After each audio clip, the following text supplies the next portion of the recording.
जब बिना संतों की राय लिए, बिना धर्म ग्रंथों को ठीक से पढ़े और शास्त्रों को बिना समझे किसी चीज को प्रस्तुत किया जाए तो आदि पुरुष जैसी आपदा बाहर निकल कर आती है। नमस्कार, आप सुन रहे हैं ज्ञानशिला। आज इस वीडियो में मैं आदि पुरुष मूवी के बारे में बात करूंगा, जो अभी हाल ही में 16 जून को रिलीज हुई है। इस मूवी में अनेकों त्रुटियां हैं और अनेकों समस्याएं हैं, जिनके बारे में मुझे आज बात करना जरूरी हो गया है। एक धार्मिक चैनल होने के कारण किस प्रकार अनेकों सनातनियों की भावनाएं आहत हुई हैं, उसके बारे में मैं आज बात करूंगा। तो पहले शुरू करते हैं इस मूवी के अमर्यादित डायलॉग, जिसकी चर्चा बहुत इस समय प्रबल हो रही है। जैसा कि डायलॉग्स इसमें लिखे गए हैं और इसके लेखक है मनोज मुंतशिर शुक्ला, उन्होंने ही ये डायलॉग्स लिखे हैं। जैसा कि आप स्क्रीन पे देख पा रहे हैं, इन डायलॉग्स को लेकर के सारे बवाल मचे हुए हैं। बुआ का बगीचा, कपड़ा तेरे बाप का, इस तरह का इन्होंने डायलॉग को उसमें डाला हुआ है। आप लोगों ने, जितने लोगों ने भी रामायण को पढ़ा है या टीवी सीरियल में देखा होगा, रामानंद सागर में, जो बिल्कुल ही ग्रंथ से उसी पर आधारित था, क्या उसमें कहीं आपको ये बात पढ़ने, देखने, सुनने में आई है? ऐसी भाषा शैली का प्रयोग क्या हनुमान जी द्वारा कभी किया गया था कहीं पर भी? क्या आप लोगों ने कभी पढ़ा है ऐसा? बिल्कुल भी नहीं पढ़ा होगा। हम लोगों ने भी कहीं ऐसा नहीं दिखा। और उस रामायण में जो हनुमान ऐसे इम्पोर्टेंट उसके कैरेक्टर है, उनके मुंह से ऐसे डायलॉग को बुलवाया जा रहा है। तो ये डायलॉग इतने घटिया और वाहियात किस्म के हैं कि जिसकी तो कम से कम इतने बड़ी मूर्खता की अपेक्षा हम लोगों ने 650 करोड़ रुपया लगाने के बाद। तो ये सारे बवाल डायलॉग्स को लेकर के उठे हैं। और अब दूसरा पॉइंट ये है वेशभूषा को लेकर के। आप लोग जब इस मूवी को देखेंगे, जब तो हम लोग चाहते हैं आप लोग ना ही देखें, यूट्यूब पर आप उसके ट्रेलर को देख सकते हैं। राम जी की मूछें लगा दी गई हैं। जैसा कि हम लोग अब तक देखते आए थे, राम जी की कहीं पर भी मूछें नहीं थी। इन लोगों ने उसमें मूछें डाल दी और उन्हें चमड़े की सैंडल, चमड़े का कॉस्ट्यूम, ये सारा रोमन जैसे एक होता है कोई कैरेक्टर, उस तरह से इन्होंने भगवान राम को प्रस्तुत किया है। और जो इनके एक्टर हैं, जो भी है, मैं उन्हें नहीं जानता, वो बिल्कुल भी भगवान राम की तरह से विनम्र नहीं दिखाई दे रहे। बहुत ही एग्रेसिव और इस तरह की चीज़ें दिखाई दे रही हैं। रावण का हेयर कट आप देखिए, उसको जैसे आजकल के लफंगे लड़के जैसा हेयर कट रखते हैं वैसा ही रखा गया है उसमें। मतलब इतनी बेवकूफ़ी।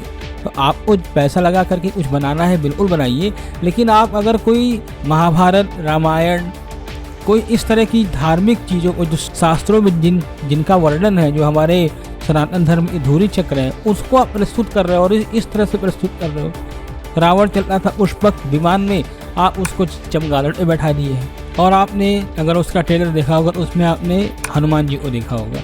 हनुमान जी के आप चेहरे को देखेंगे तो आपको हनुमान जी तो लगेंगे ही नहीं। इतना घटिया उनका जो कॉस्ट्यूम बनाया गया है, उनकी जो मेकअप की गई है, उनकी जो पूरे बॉडी का स्ट्रक्चर बनाया गया है, इतना घटिया है कि उससे तो अच्छा एक टीवी सीरियल में आने वाला कार्टून और एड्स में दिखाए जाते हैं। जितना घटिया इन लोगों ने बनाया है, ऐसे घटियापन इन लोगों ने किया जो आज तक कभी नहीं हो पाया। और हनुमान जी से ऐसे डायलॉग्स बुलवाए गए हैं जो इतने घटिया हैं कि जिनके विषय में आप कभी हनुमान जी के मुंह से कल्पना नहीं कर सकते हैं, जिनके विषय में हम लोगों को संतों ने, शास्त्रों ने कहा कि आप इनकी पूजा करो, आपको ज्ञान प्राप्त होगा। जिनको कहा गया है ज्ञानिनाम अग्रगण्यम, जिनको ज्ञानियों में अग्रगण्य कहा गया है, ऐसे हनुमान जी से इस तरह के डायलॉग को बुलवा रहा है।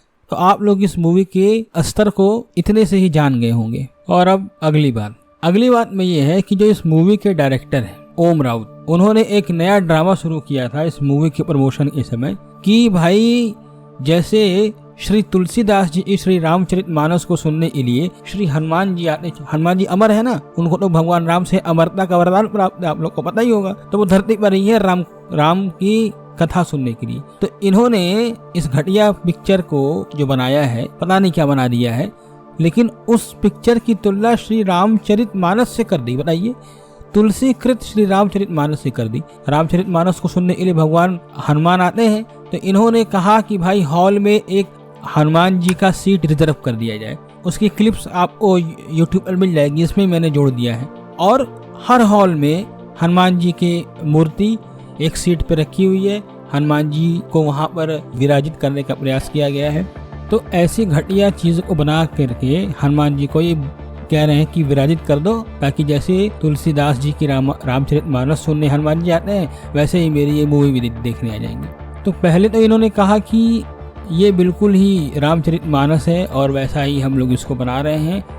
और जब रिलीज हो गई और जब बवाल मचने लगा तो इन लोगों ने कहा कि नहीं, रामचरितमानस नहीं, रामायण नहीं है, ये रामायण से इंस्पायर्ड है, यानी रामायण से भारी प्रेरित है। अरे भाई, अगर भारी प्रेरित भी है तो तुम कौन हो शास्त्रों से छेड़छाड़ करने के लिए? इस तरह से किसी भी धार्मिक कैरेक्टर को प्रस्तुत करना, और वो केवल कैरेक्टर नहीं है, उनको भगवान कहा गया है, जो भगवान विष्णु के अवतार, वहाँ पे जिनका हमारा महत्व है, हमारे अनुष्ठान कितने उनके नाम से होते हैं, उनको आप इस तरह से दिखा रहे हो। ये बहुत ही गंभीर विषय है। और अब हम इस वीडियो के आखिरी पॉइंट पर आते हैं, इसके बाद से मैं वीडियो खत्म कर दूंगा, जो सबसे जरूरी है। इस डायलॉग के जो लेखक हैं उनके बारे में आप जा करके पढ़ सकते हैं, यूट्यूब गूगल कर सकते हैं, आपको जानकारी हो जाएगी, या यूट्यूब पर वीडियो देख सकते हैं।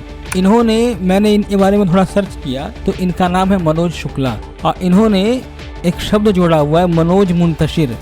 तो इन्होंने क्या किया, मुंतशिर शब्द इन्होंने कहीं से सुन लिया और उसको अपने नाम में जोड़ दिया ताकि वजन बढ़ जाए।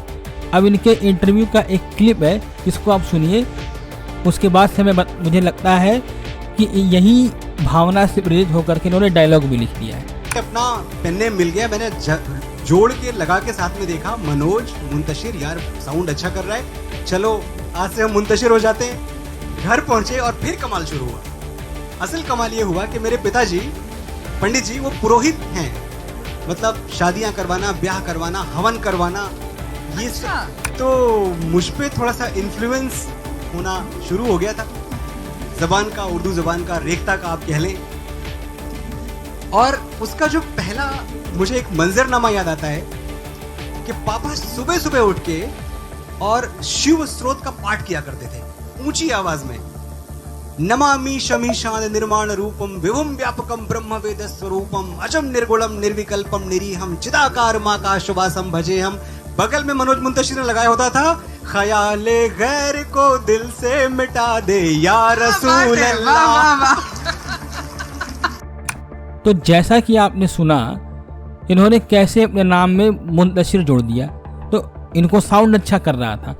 तो उसी तरह से ये जब डायलॉग लिखने बैठे होंगे तो जलेगी तेरी बापी या तेरे बुआ का बगीचा है, इस तरह का कोई डायलॉग, उसमें इनको साउंड अच्छा लगा होगा, इन्होंने बस उसी को रख करके उस पर लपेट दिया होगा। क्या आपको लगता है कि रामचरितमानस जैसे इतने गौरवशाली ग्रंथ को, और ये लोग बेवकूफ़ से भी नीचे है क्योंकि अभी भी अपनी गलती नहीं मान रहे हैं, बिना किसी संत के गाइडेंस के रामचरितमानस जैसी सेंसिटिव चीज़ों को नहीं बनाना चाहिए। अगर आप लोगों को रामचरितमानस के बारे में देखना समझना है तो रामानंद सागर की बनाई गई जो रामायण थी उसे ही आप लोग देखें, और एक कार्टून फॉर्म में लेजेंड ऑफ प्रिंस राम से सीख ले सकते हैं आप लोग कि कैसे बनाए सकते हैं। जो कार्टून मूवी में बता रहा हूँ, लेजेंड ऑफ प्रिंस राम, ये बनाया था विदेशियों ने, जो जापानीज़ों ने बनाया था।